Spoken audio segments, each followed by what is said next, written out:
Wow, what a welcome to the newly refurbished rocky pool here at Hoikiyang Nature Park. A female crested goshawk. I believe that was a female, judging from the size and the coloration. Here, a female red jungle fowl. I was a little disappointed not to see more jungle fowl around the pool, as I've started to put food down here now, rice, millet, and corn, to help support the bird life in this area. Now, a juvenile black-naped oriole. These are common winter visitors to our area. Also, a greater racket-tailed drongo. These were frequent visitors to the pool and always very vocal.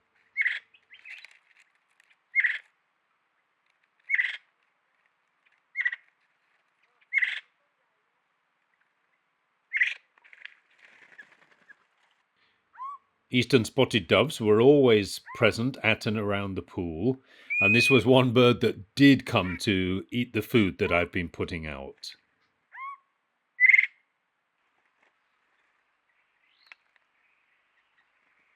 I've actually made two pools this time. The lower one seems to be more attractive to the bulbuls, black-headed and black-crested here.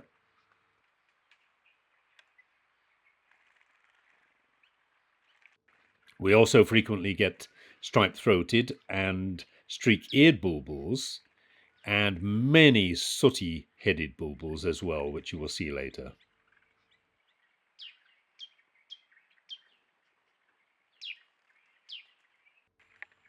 And the crested goshawk, back again. At least two different individuals have been visiting this pool regularly this year.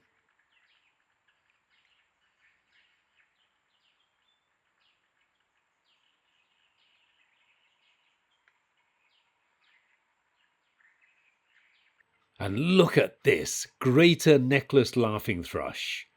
I get all three of the common species of laughing thrush, greater and lesser necklaced, as well as white-crested laughing thrush. Absolute joy to see these birds coming to the pool.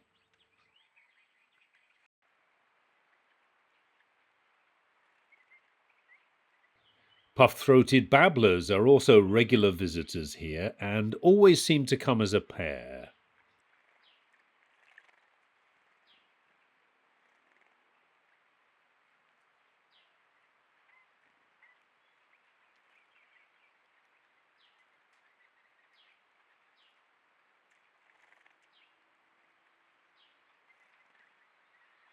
Now, this was interesting to me. Here are some sooty-headed bulbuls.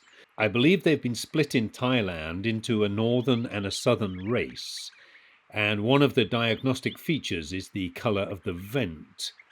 But here I'm fairly sure I'm seeing some individuals with a yellow vent and others with a red vent. Tong Paopum is on the border between the two races, so I'm assuming that I'm getting both of them here. Ah, a lineated barbet. What a gorgeous bird. I see them often here on the land, but I believe this is the first time that I've picked up some footage from one of the camera traps.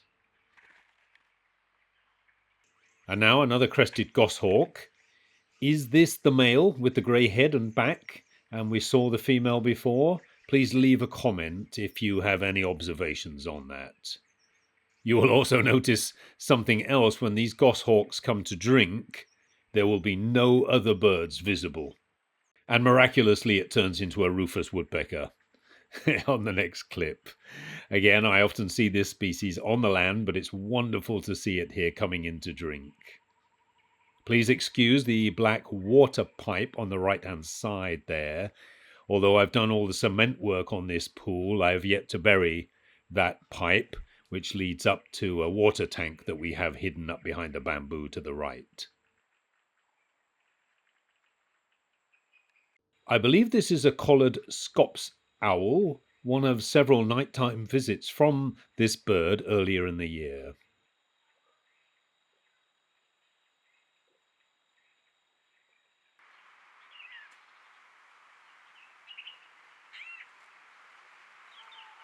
Racket-tailed tree pies are also frequent visitors here among the bulbuls and laughing thrush.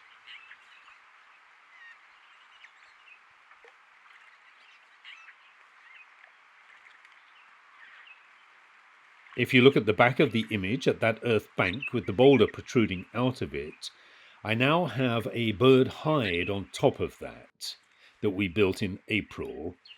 It is a proper sealed room to keep the mosquitoes out and has a concrete floor with 4 viewing windows at the front for photographers and bird watchers. And I hope to invite guests to start sitting there at the end of the year as a way of financing our conservation work here.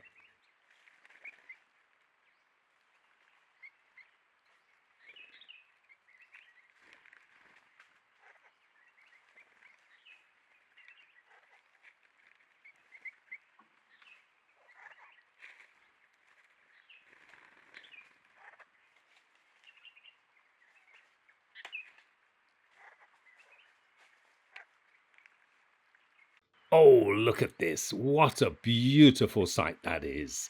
White-crested laughing thrush, of course. Such stunning birds.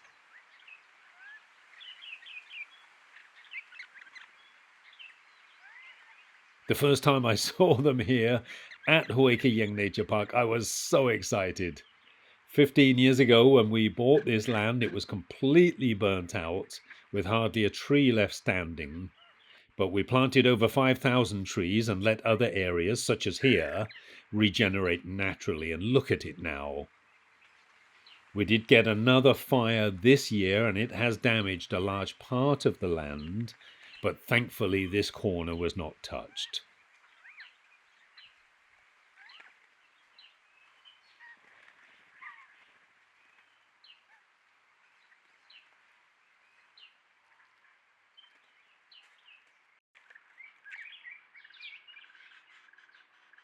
Yet another visit from a crested goshawk. I think it was not just every day that these birds came, but multiple times each day as well.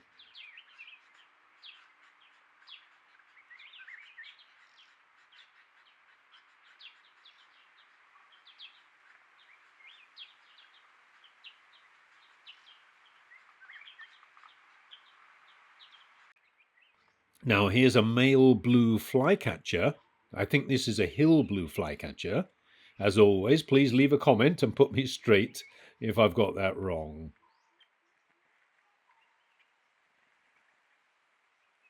Eastern spotted doves again.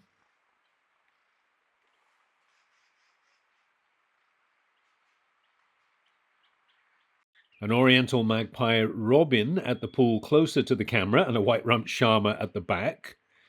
The shama pair were not only frequent visitors here, but I think in their own brains they perceived themselves to be the owners of this pool, judging from the way they behaved to some of the other birds.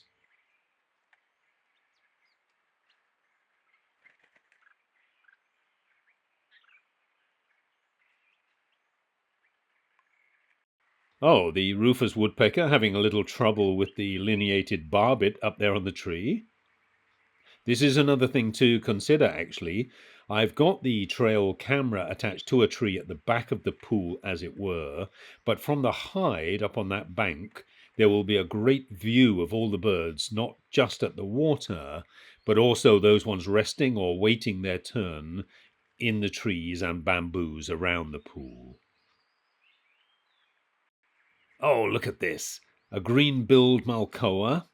This became a frequent visitor during the hottest part of the year, February through to May, and sometimes they also came as a pair.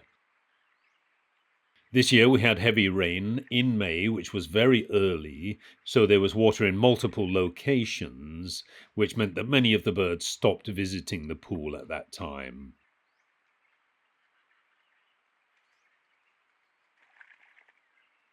Ah,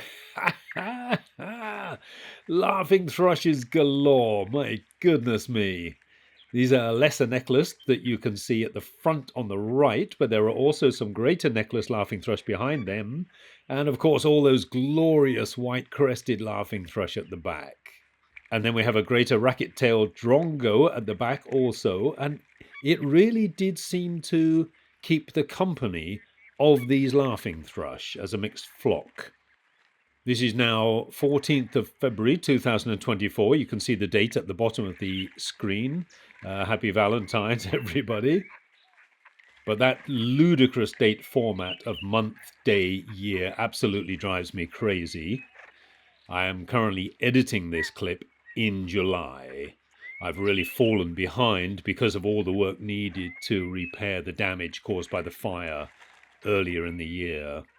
The land is now regenerating nicely and all is green, but several hundred trees did not recover, and they will now be food for termites. I intend to make a series of films for each month. This is February's, obviously, and then I will make one for March, April, May, June, and through to July, just of the clips that I've picked up here from the camera trap at Rocky Pool, so that photographers and bird watchers that are interested in coming to sit in the hide, or indeed do some bird watching elsewhere, can get an impression of what they might hope to see in any given month. I also have another pool, Turtle Pool, and I remade the pool there also in January of this year, and in due course I'll make another 4-seater hide overlooking that pool, and then hopefully we will make another 2 or 3 hides at other locations around the land before we open the place up fully for visitors. She's back. Or at least I believe this more mottled coloration suggests that this is a female. And is it the same individual or not? Well, I really don't know.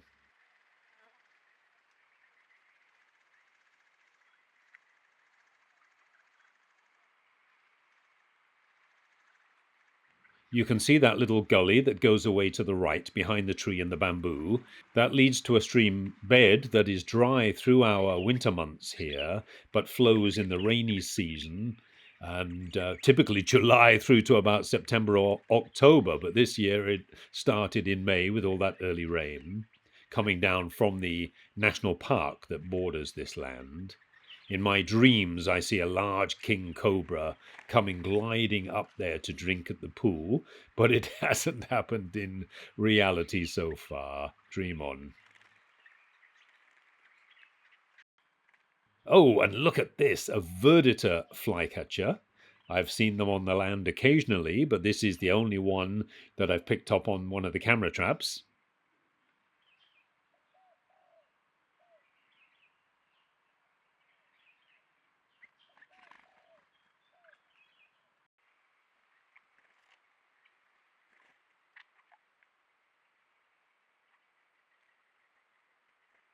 Here is that male hill blue flycatcher again. Very distinct sexual dimorphism in these blue flycatchers. We will see the brown-backed female later.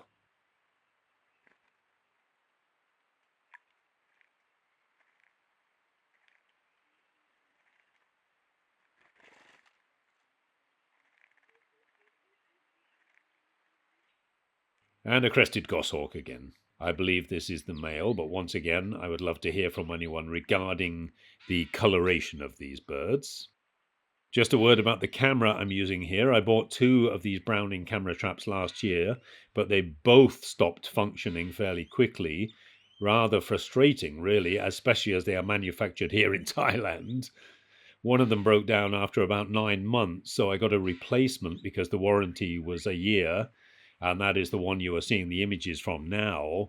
But the other one stopped working just over a year after I bought it, so it was out of warranty and is now essentially useless, other than acting as a dummy security camera on the land. The images are nice, but the lack of reliability has been really annoying, and I hate that date format so much. Also, they don't have an internal battery, so anytime you take out the battery tray, the date and time return to their default setting.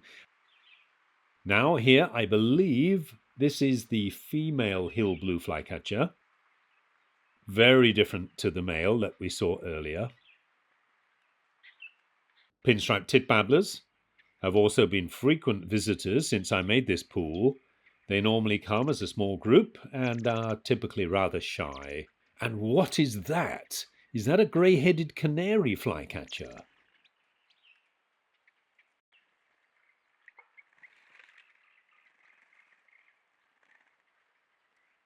Bulbuls, usually 5 different species throughout the day, but we have also recorded Ocraceus bulbul here, which at that time was the most northerly record in Thailand. Very exciting.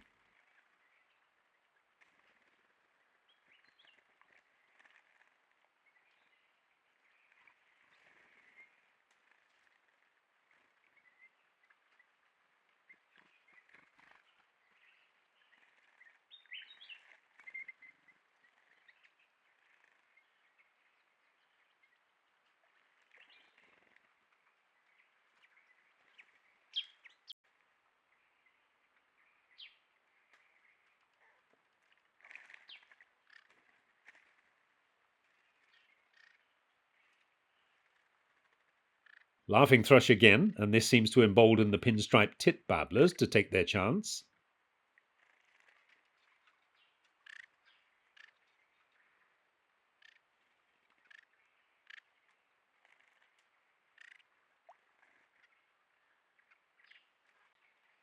And again, the stunning green-billed malkoa.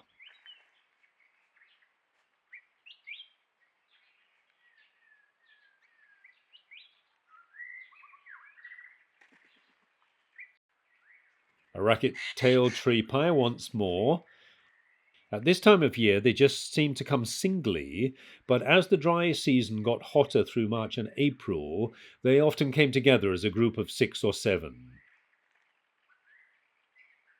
The magpie robin, refusing to be bullied away from the pool.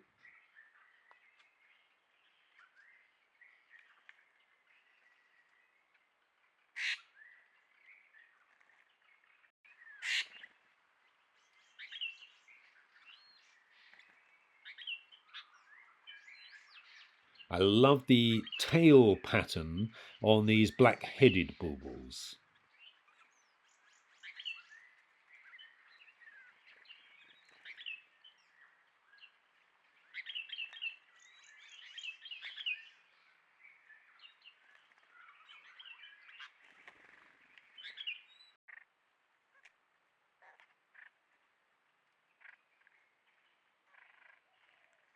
Well, that's it for the month of February. As I said, I have a lot more footage from subsequent months, right up to July. Although we got a lot of rain from May onwards, I am still getting some interesting visitors. I sat in the hide a couple of times in June and got common green magpies in the bamboo, but they didn't come down to the water. Actually, most of the visits in the last 2 months, June and July, have been from blue-winged pitters that are nesting nearby, and they are rainy season nesting visitors in this part of the world. I just hope that on my next visit, I will pick up some clips of those pitters with fledglings in tow. What a sight that would be.